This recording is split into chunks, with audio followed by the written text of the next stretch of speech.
थे, अब उनका क्या हुआ? उनमें से एक का हो गया था, एक रह गया था।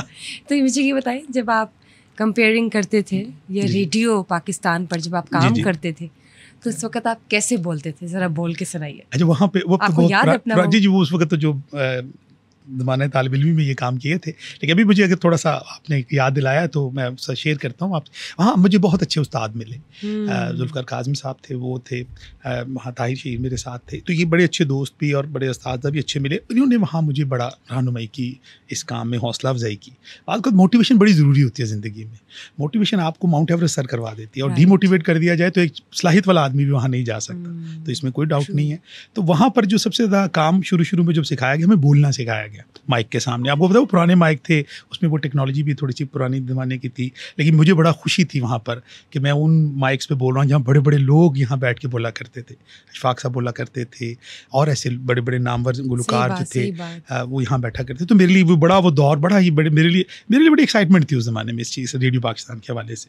तो वहाँ जब मैंने सीखा, वो आपको मैं बताता हूँ जो कुछ लाइन्स वहाँ हम ऐसे बोलते थे जी कि गलती हो जाए तो माजरत, कि मीडियम वेव्स 630 किलोहर्ट्ज़ पर हम रेडियो पाकिस्तान लाहौर 1 से बोल रहे हैं। अब आप सुनेंगे हमारा कौमी तराना। तो हमें ये बोलने की मशक करवाई जाती है ताकि हमारी आवाज़ में ठहराव आए। वंडरफुल, तो मुझे लगा मैं वाकई सुन रही हूँ रेडियो पाकिस्तान। तो ये वो ठहराव आज तक ये मैंने वहाँ सीखा, और वहाँ वो आज भी मेरे अंदर। बहुत अच्छी बात है, आप रोज़ सीखते हैं, कोई नो डाउट। और ये एडअप होके आपकी पर्सनैलिटी को पॉलिश करता है, जो भी आपको अच्छा सीखते हैं। मैं आपको करूँ, मुझे मेरी खुशबख्ती, वालिदैन अच्छे मिले, दोस्त बहुत अच्छे मिले, बहुत अच्छे दोस्त मिले, उस्ताद बहुत अच्छे मिले। ये मेरे पे कुछ ब्लेसिंग है right now till today. Then you are a wonderful man and a great poet, and we are also learning from you a lot. तो ये बताइए, आपने तराने की बात की, तराने से मेरे जहन में आया है तरन्नुम, और तरन्नुम से, जैसे कि आपकी आवाज़ बहुत प्यारी है, तो आप तरन्नुम से पढ़ते भी हैं।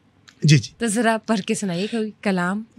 वैसे तो मैं कोशिश करता हूँ, मतलब ये भी आप समझ लें कि ये भी मुझे अता है कि मुझे ये भी, इसमें भी मेरे साज़ा देखिए गिलानी साहब हैं, और जितने भी साज़ा, फ़खरी साहब, खालिद मसूद साहब, अनवर मसूद, इनकी मौजूदगी में मैंने पढ़ा तरन्नुम में, तो उन्होंने मुझे बड़ी हौसला अफजाई की, और मुझे इससे बड़ा और हौसला बढ़ा।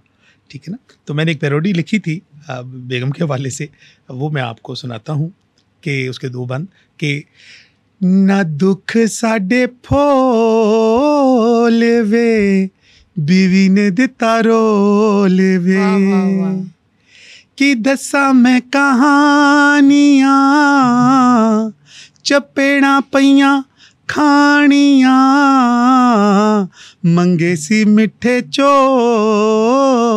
वे, बीवी ने दिता रोल वे। अब इसका जवाब देखिए। जवाब भी है इसका? जी, इसका जवाब भी है। सिखावा उन्नू इंज मजा, जे व्याह मैं करा दूसरा, ते पैणे उन्नू होल वे। यानी कि ये तो बड़ी डेंजरस शायरी है, इसमें तो रिवेंज चल रहा है। नहीं, इसमें रिवेंज नहीं और है, आप बदले में दूसरी शादी की डिमांड कर। असल में ये भी ये, अच्छा देखिए, जैसे अच्छा, मुझे लगता है कि शायद मौका चाहिए, इसलिए आपने शायरी में ही अपने दिल की बात कह डाली। नहीं, मौका नहीं चाहिए, इसमें बिल्कुल भी मौका नहीं चाहिए। एक्चुअली ये भी एक, जिस तरह ख़वातीन नाराज़ हो जाती हैं, वो चाहती हैं कि हमें तवज्जो मिले, मोहब्बत मिले, कोई हमें मनाए, इस तरह आदमी के पास भी ऐसी ना, उसने करना कुछ नहीं होता। मैं हज़ारों लोगों को आप सुना होगा कि मैंने ये कर देना, करता कोई नहीं है, बस तंग और अटेंशन के लिए। ये भी एक उनकी मोहब्बत का अंदाज़ है कि देखो तुमने अगर मुझे, यानी तुम में से सही हो जो, वरना मैं यूँ कर दूंगा। तो ये लाइक करना कुछ नहीं होता। और जो बीवी वाकई ठीक ना हो, तो फिर मर्द इसकी इस इलामत को क्या समझे? नहीं, he should go for second marriage? नहीं, बिल्कुल भी नहीं, ज़रूरत ही नहीं है। देखिए, ये मियाँ बीवी अल्लाह ताला ने एक दूसरे का लिबास बनाया है, ज़िंदगी भर साथ रहने का नाम है, और इसमें मेरा ख्याल है कि हमें इस चीज़ को समझ लेना चाहिए। इट्स अ ब्यूटीफुल रिलेशनशिप, ये बहुत ही खूबसूरत रिश्ता है, और इसको हमें निभाना है। ये प्लस माइनस हम किसी चीज़ को खूबियों खामियों समेत कबूल करते हैं। बिल्कुल सही। देखिए, ये जो लड़की से पूछा जाता है कबूल है, तो वो जिसको कबूल कर रही है उसमें खूबियाँ भी हैं, कुछ खामियाँ भी हैं, और जब आदमी ये कहता है कबूल है, तो ये कहता है कि ये खूबियाँ खामियाँ समेत हमेशा मेरे साथ रही। बिल्कुल, तो ये रिश्ते बड़ा खूबसूरत अल्लाह ने बनाया। बेहतरीन बात की। तो ये बताएं, हम जब तमाम मर्द हजरात की बात करते हैं जिनकी बीवियाँ इस वक्त उनसे नाराज़ है, तो वो शायराना तरीके से उन्हें कैसे मनाएं? देखिए, शायराना तरीके से तो बीवी को मनाने के बहुत से तरीके हैं, लेकिन सारे लोग शायर नहीं होते। ये भी तो है। वो कोई तोहफ़ा दे के मना लेता है, कोई खाना खिला के मना लेता है, कोई कपड़े दिला देता है। तो बेगम के मिजाज को हर शख्स समझता है, ऐसा नहीं है। ये अक्सर ख़वातीन अक्सर ये गिला करती हैं कि ये अभी तक मुझे समझ नहीं सके, और वो कह रहा होता है ये मुझे अभी तक नहीं समझ सके। दोनों समझते हैं, ऐसी बस तवज्जो चाह रहे हो। तो आपको नहीं लगता कि शायरी के जरिए मनाना सबसे ईजीएस्ट वे है? आपकी बेगम नाराज है और आपने दूसरी जानब बस अल्फाज को अदा करना है शायराना तरीके से, वो मान जाएंगी।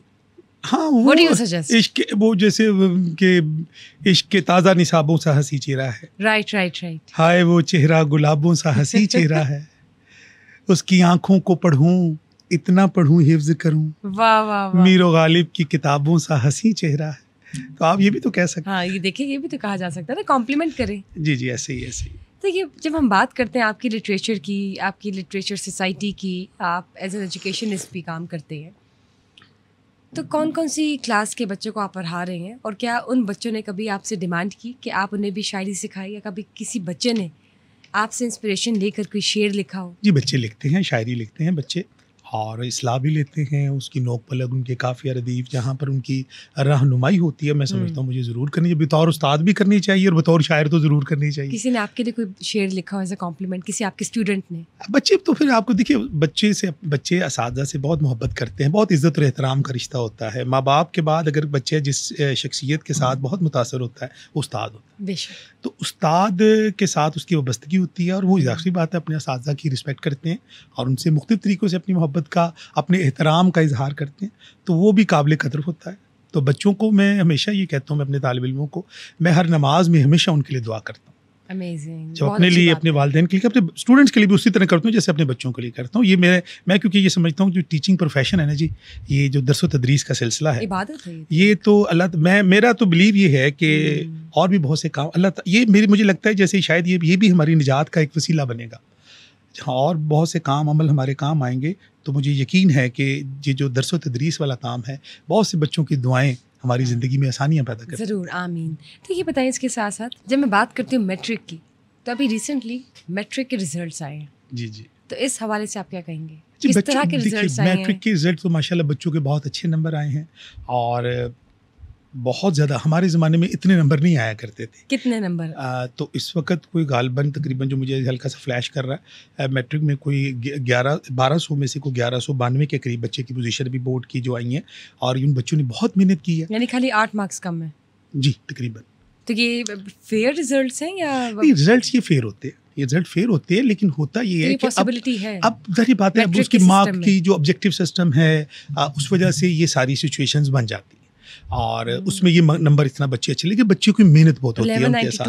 1200 में से आए, बड़ी बात है, सिर्फ 8 मार्क्स कम है। जी, अब हमारे ज़माने में ज़्यादा कटते थे। तो आप ये बताइए, जब हम नौजवान नस्ल की बात करते हैं, जेंसी की बात करते हैं, तो लिटरेचर के हवाले से आप उन्हें क्या एडवाइस करेंगे? देखिए, लिटरेचर जो है ना, अदब बराए ज़िंदगी होता है, और एक अदब बराए अदब होता है, जो बामकसद शायरी है, बामकसद चाहे नसरी अदब है या शेरी अदब है, जिसमें इंसान की कोई ना कोई तरबियत, कोई ना कोई इस्लाह हो रही हो, तो वो बामकसद अदब है। तो शायरी में चाहे वो मज़ा है, देखिए हम मज़ाहिया शायरी लिखते हैं, और उसके अंदर भी कोई ना कोई मकसदियत है। सही बात। सिर्फ मज़ा भी है। देखिए आज का ज़माना घुटन का दौर है, लोग परेशान हैं, महंगाई से लोग परेशान हैं, लोग और बहुत से मसाइल से में घिरे हुए हैं। तो उसमें मैं समझता हूँ कि दरस व तदरीस में भी निजात है, तो लोगों के चेहरों पर मुस्कुराहट लाना भी तो एक नेकी का काम है। तो ये भी लेकिन उसमें इस्लाह भी ज़रूरी है। खाली हंसी मजाक खाली करना वो एक अच्छी चीज़ है, लोग मुस्कुराएंगे, किसी के चेहरे पर, दुखी चेहरे पर अगर मुस्कुराहट आएगी, तो आप देखिए कितनी दुआएं हैं, कितना अजर है। और उसके साथ साथ अगर उसमें इस्लाह का एलिमेंट हो, कोई ऑब्जेक्टिव हो, कोई मकसदियत शामिल हो जाए, तो जो बच्चे, जो तलबा अदब से वाबस्ता होते हैं, आप उनके बिहेवियर वो उसमें बहुत ठहराव होता है, आप देखेंगे।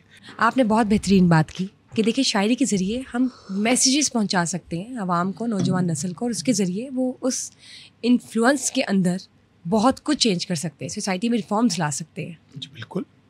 देखिए, आप समाज के अंदर बदलाव ला सकते हैं। देखिए, हमारे शायर मशरक़ अल्लामा इकबाल ने इस कौम को ख्वाब गफलत से जगाया।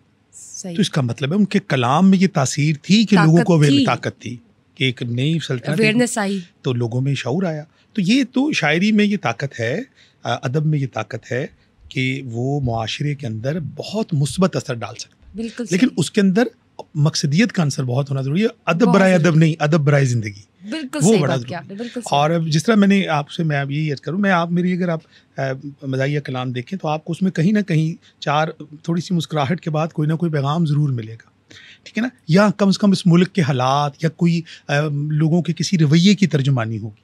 तो ये आपको हमेशा आप देखिएगा कि आपको शायरी में मज़ा भी मिल रहा है, उसमें कुछ नए अल्फाज, नई तराकीब, नए काफ़ी रदीफ़ आ रहे हैं, उसके साथ साथ आपको मकसदियत का आंसर कभी भी उसको मैं माइनस नहीं करता।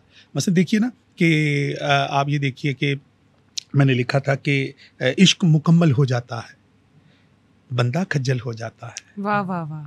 इश्क मुकम्मल हो जाता है, बंदा खज्जल हो जाता है, 10 दिन अगर खिजाब लगे ना, लड़का अंकल हो जाता है। वाह वाह वाह वाह। और ये जो ये ने तो कहा, आपने बड़ी दुखी दास्तान सुना दी जी बस ऐसे मर्दों ही। के लिए, और नहीं, ये जिनकी उम्र बढ़ रही और होती है, उनके हवाले से कि पता नहीं उनको क्या रोग लग जाता है हाँ, और इश्क में।